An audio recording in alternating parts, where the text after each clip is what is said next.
The New Orleans Saints select Cesar Ruiz, center, Michigan.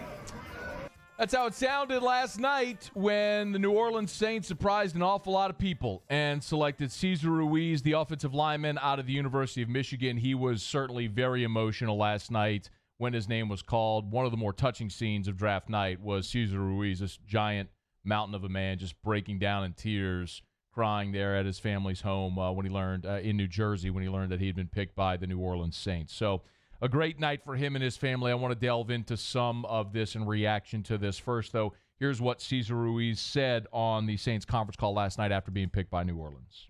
No, I didn't think at that moment, no, because I thought you guys had made a pick already, and I didn't think I would. I didn't think I was the guy, and I got the call with like 2 minutes left on the clock, and it was unbelievable. So Cesar Ruiz, they documented last night his father, his relationship with his father who died in 2007, an emotional moment certainly for the family. He talked about the first thing that he thought about was his dad whenever he got the call. Yeah, that's what I was thinking about. Thinking about my dad. I was, I dedicate my whole journey and everything I do to him.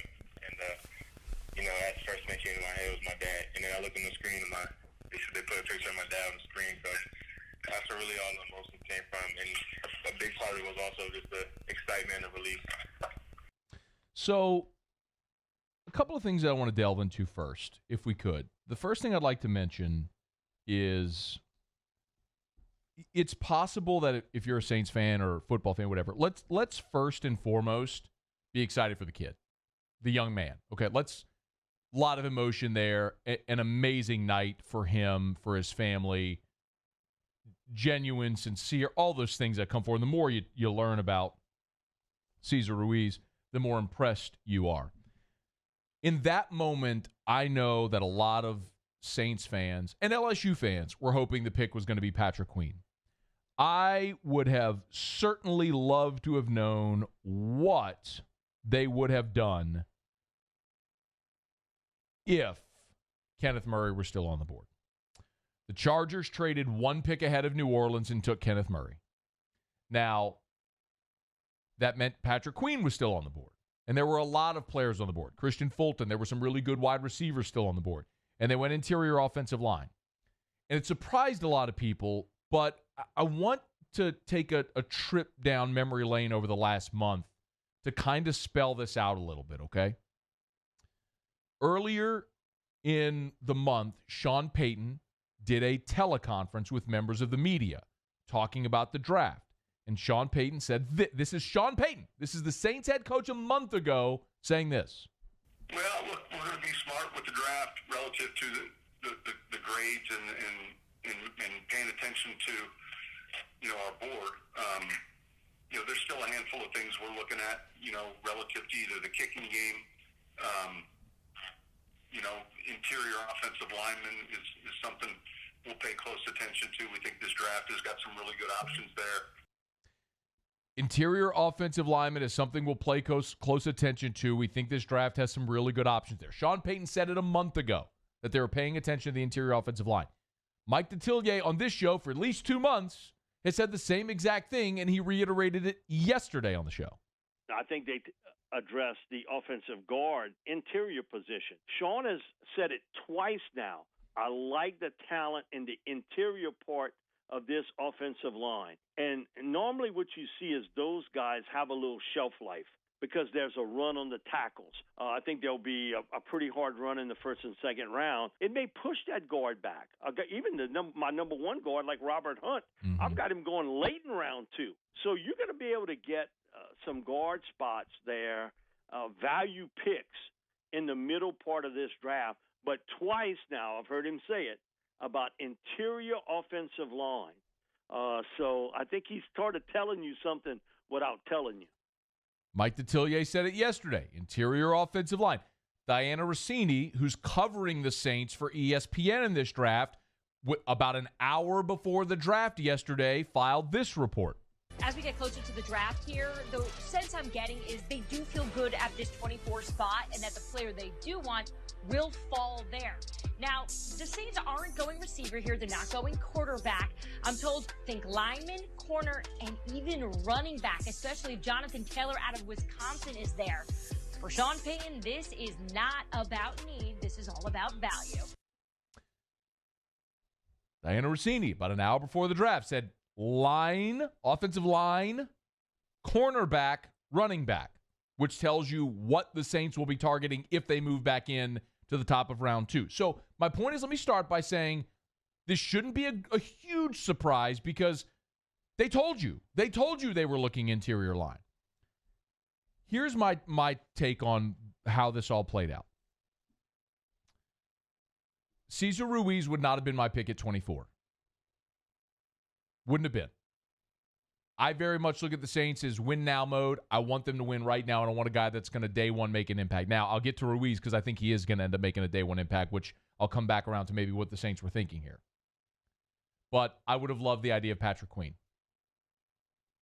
The reality is maybe the Saints didn't have a high enough grade on him. Patrick Queen started 9 games in his LSU career. He really didn't become a starter until Michael Divinity was suspended this year. So, and he was a backup prior behind Devin White.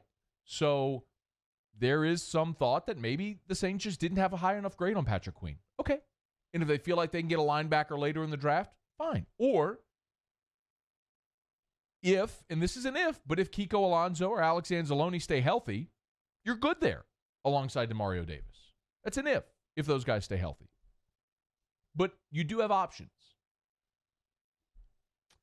The thing that I know for certain is that Sean Payton was not happy with Larry Warford a year ago. And last night on this teleconference, Sean Payton was asked what this meant for Larry Warford. And in no uncertain terms, he put Larry Warford on the clock. Look, every one of these guys is going to come in and compete, and so Larry's going to have to compete, and we feel like, we'll go into training camp, and that's how you improve your team. We're getting a player with great physical ability, and we're also getting a player who's got fantastic makeup. He's tough. He's a leader. He's just one of those players that you continue to watch, and I don't care what tape you put on, it all looked the same. So let's also spell this out for you. Larry Warford is entering the final year of his contract with the Saints. He is owed $12.8 million against the cap. That's Warford's number this year, is $12.8 million. If he's on the roster, that's what he counts against the cap, $12.8 million. The dead cap money is $5.125 million. Essentially, what that means is, and if you're looking bottom right there, let me make this a little bigger for you so you can see. So the cap hit is $12.8 million. That's if he's on the roster. And the dead cap money is $5.1 million. So if they cut him, if he's not on the roster, he only counts $5.1 million against your cap. It is $7.7 million cheaper for Larry Warford not to be on your roster next year than it is to have him on the roster. If you cut Larry Warford, you save $7.7 million against the cap. So, you got to re-sign Alvin Kamara. If you're looking to extend him, here's a way to free up nearly $8 million in cash for this year. And you move on from a player that Sean Payton clearly didn't think performed a year ago. Reports were that Larry Warford was overweight. They didn't think he played exceptionally well. Okay. Now, Sean Payton, now you say, okay, but you drafted Eric McCoy last year. What do you do with McCoy? You drafted a center last year. Well, Payton was asked about Ruiz if he could kick out. Payton was asked about Ruiz if he could kick out and play guard. Yeah, look, one of the areas we wanted to improve in this draft was an interior offensive lineman, and those are hard players to find later in their draft. We had a real high grade on Cesar. He was a guy that I would say we had a lot of information on. He was extremely, extremely productive, tough player at Michigan, played with great balance. We feel like he's got guard flex. And we also feel like McCoy is got that same type of flexibility. Ding, ding, ding, ding, ding. So, by the way, Cesar Ruiz started 31 games at Michigan, including 5 at right guard as a sophomore, and then 26 at center over the last 2 seasons. I got this from ESPN Stats and Info. Ruiz did not allow a sack on 449 pass block reps last season. You want a dominant interior player? You got one. So now you go to camp. You try to trade Larry Warford, but with that contract, you're not trading him. You're probably going to cut him. So you cut Larry Warford. You save a buttload of cash. Remember, you still got Nick Easton as well. And you let McCoy and Ruiz go into camp and decide who's going to be your starting center and who's going to be your starting right guard. It's going to be one of those two guys. The other thing I'll tell you is this.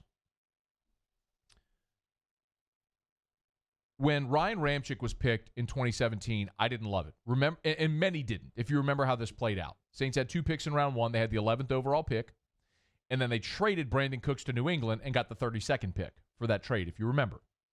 And they took Marshawn Lattimore 11 overall, and they came back needing a receiver in that draft, having traded Brandon Cooks. They needed a receiver. Now, they got one in round 2, and his name's Mike Thomas, and that worked out pretty good. But they needed a receiver, and at 32, instead, they went offensive line. They took Ryan Ramczyk. And at that time, they had both Teron Armstead and Zach Strief. You had 2 starting tackles, and you used a first-round pick on a guy that was likely going to come in as a backup. And what happened? Strief got injured. Ramczyk never looked back. And now he's arguably the best right tackle in the game. I think they did draft a day 1 starter in Cesar Ruiz. I think that's what they've done. And if it's right guard or center and whatever you do with McCoy, McCoy's going to play one of those spots and Ruiz is going to play one of those spots. You re-signed Andrus Peat, you got Ryan Ramczyk, and you still got Teron Armstead. That's your starting offensive line, week 1, in my opinion. So, while it's unconventional, it's not what many of us and all the pundits were thinking they would do. And while certainly with the purple and gold lean, we were all hoping for Patrick Queen there, I get what they did. I get what they did.